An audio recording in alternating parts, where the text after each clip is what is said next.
So as we can see, gents, already, all the members of the section are starting to grip themselves and their oppos and are starting to get amongst everyone else. And obviously, as you heard, nice open space. Spacing's fucking massively important, that we're nice and spread out so that any enemy fire doesn't take out at least 2, 3 of us at one time. Plenty of communication. Everyone's really happy with what's going on. Right, just follow me, gents. 100 eyes on low stone walls. My front, your half right, 100 metres potential use as base fire. Yeah, roger, see.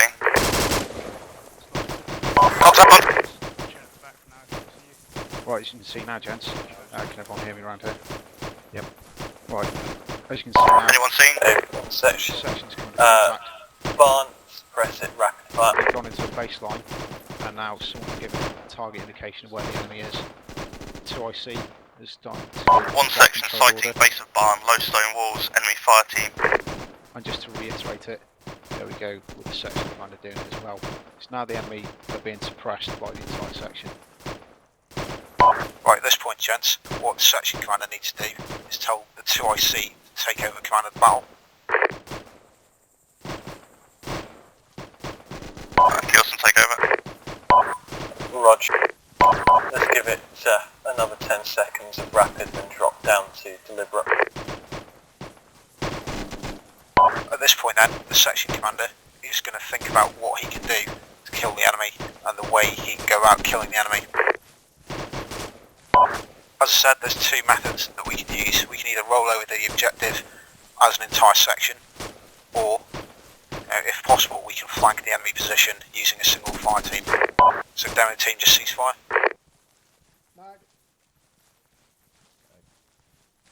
For the purposes of this demonstration, we're going to have a fire team go left flanking.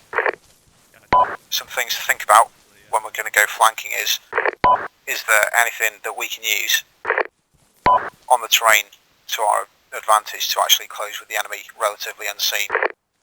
If you look down towards the section's left into that group of trees, that reddish sort of group of trees, leading down to the left hand side of the barn, we can see that there's a low stone wall in there, and this is going to give everyone good cover and concealment to actually get in and close with the enemy.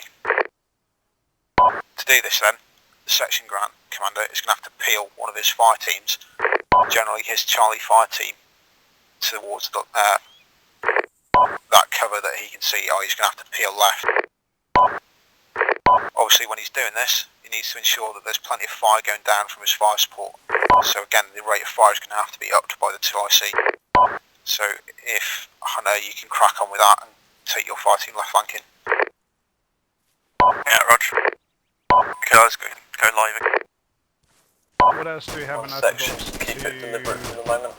Our brake has removed right on there. Right, okay, Charlie, we're going to peel right to left to go left flanking down that tree line. There's a low stone wall to the 9 o'clock position. Got to get up there and push on yeah. flat. What do I have to set it if I am going Delta, to be using up the smoke? right to fire to cover. Charlie. Ads. Say again, I can hear you. What am I going to have to consider if I'm going to use smoke? Wind direction. Yeah, and what's the wind direction? And to let us know when you're up to the stone walls. It is Roger, will do. in the east. Yeah, Ish. west to east. So will Hannah, just go smoke further be the edge a of those good trees, idea right now for Delta Fire Team? Gilson, cease fire for the second. How could probably not, 'cause it would cover Charlie Fire Team, which would mean that you can't see the enemy. So things you have to bear in mind. Smoke's great, but it's a two-edged sword. Right, gents, you just want to follow on. How did you tell the wind direction? Shift K. K. Shift. Shift and K brings the ladder up in the top left-hand corner. Ah, Ace to bring that one. That means light wind. It gets darker the stronger the wind.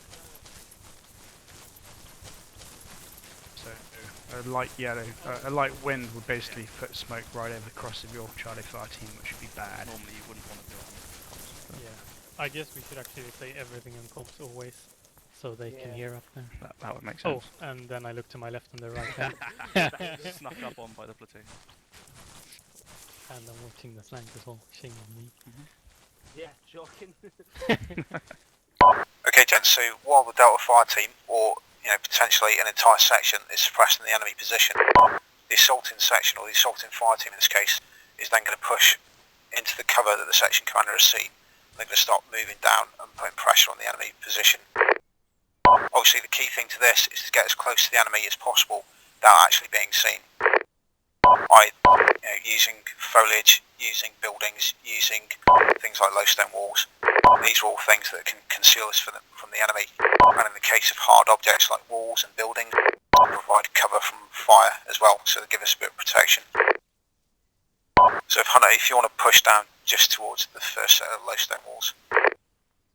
Yeah, will do. Right, okay guys, let's carry on going. Fundamental rule when we're doing this kind of thing, guys. Red, do you want us to continue shooting? Anybody? Yeah, if you can, mate. movement without fire. No movement without Roger. Absolutely. Delta, Obviously, take it back up Oh. to Delta rapid. Fire Team putting lots of fire down, enabling Charlie Fire Team to manoeuvre. What else could Charlie Fire Team be doing if they need to cross some open space? Bound. Yeah, bounding. Bit of bounding fire and manoeuvre themselves. BG and Die, hold Apparently here, using myself dead and Rob ground, so bound up hopefully to the we first can wall. get up there quickly without Unless we having come to under fire and manoeuvre contact, themselves. hold fire, we don't want to let them know we're here. Right, gents. Once we're there, you push up with us and we'll go on from there. So as you can hear there, gents, Hunter's just deciding where he's going to send his blokes now. And he's put a bit of a cover team in just to cover himself and his oppo as they move forward. Roy, good to go. So Delta, So as for when instance, the, at the top, hear the bit of grenade cover go in, manoeuvre. switch fire Obviously to the Hunter's right just said side to of his the bar. guys not to fire, because they don't want to give their position away just yet. Hunter, if you can just go firm at that set of stone walls for me. Roger.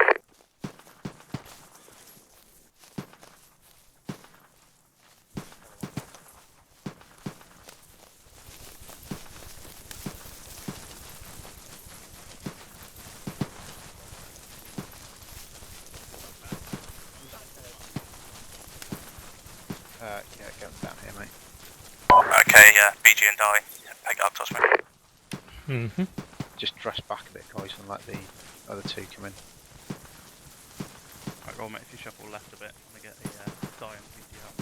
Right. Yo, yo. Cool. I'm here. Right, what the section commander can then do, once he gets close enough to the enemy position, is put in what's known as a point of fire.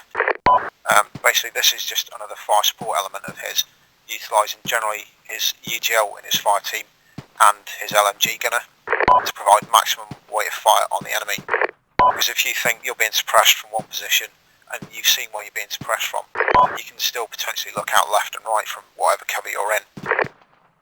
The point of fire is there just to stop the enemy actually looking out to his left or to his right, checking his flanks, as you would do, because as soon as he sticks his head out suddenly from an unknown direction or an unexpected direction, he's then got another couple of guys firing quite a lot of ammunition at him.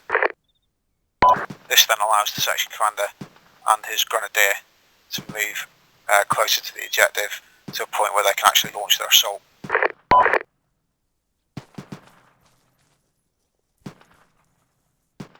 Right, good to carry on? Yep.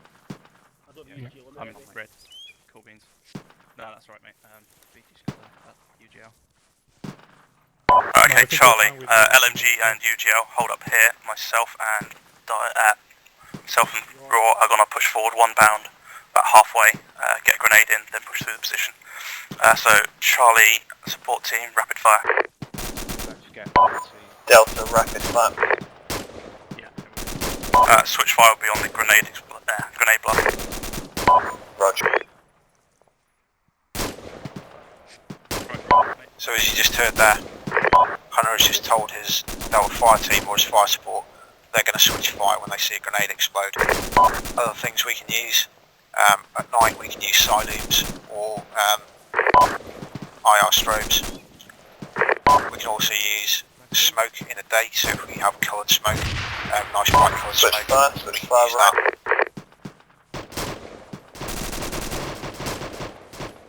Generally speaking, it's more typical to use a visual aid like smoke than try and save the range.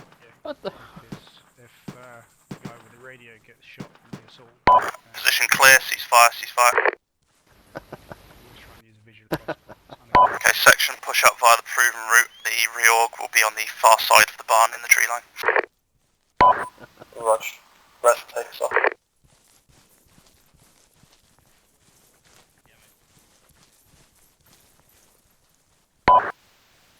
Right, Hunter, just collapse your position in on the target itself, mate. There's no need to go through a full reorg. Everyone's happy with those. Yeah, roger.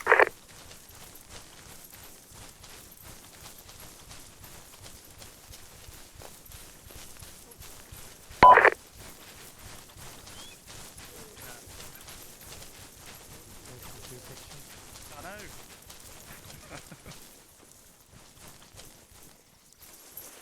I'm disappointed not your bullet hole in these targets. You'll I've miss been to them. this barn for years. Right then, if everyone just gathers around again, we'll go over a couple more points.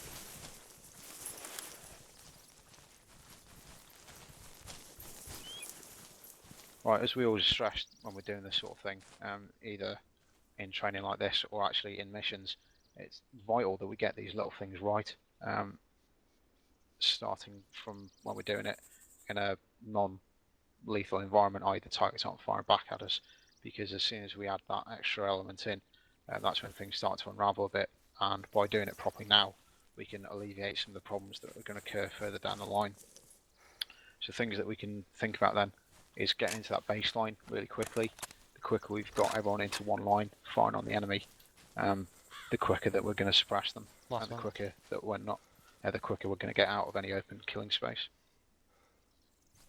Target indications, these always need to be on the ball at all times. It's no good saying enemy over there by the tree, because if you look around, obviously there's fucking loads of trees, and it's never good to be really vague with those. On top of that then, the section commander of the 2IC needs to give a good fire control order. Take what was said in the target indication and then add the type of fire that we want to go in on top of it. If we're acting as 2IC, things to think about then is the ammunition expenditure. It's all well and good using loads of rapid fire to suppress the enemy, but then we're going to start running out of ammunition, so we need to drop it down to deliberate fire at some points. But then at the same time, when an attack's going in, we need to step up the rate of fire right until the switch fire is called to keep the enemy suppressed in those final moments where there's two guys potentially really exposed about to attack the enemy. On that note then, something the section commander and his grenadier can do is fire and manoeuvre, either dry or if the enemy has seen them actually live firing, banding as individuals on top of the position, and you need to be on top of it as quickly as possible after that grenade's gone off, because the longer you take to get on top of it after a grenade, the more time the enemy has, if they survived, to compose themselves, have a look around and probably see you and shoot you. The section commander is there to help the follow the attack in, so he's not just there to sit outside the bunker while the most junior member of the section goes in and shoots everything. The section commander actually has to take part as well. He's there to protect the grenadier. Is everyone happy with that? Yep. Yep. Yep. Okay, cool.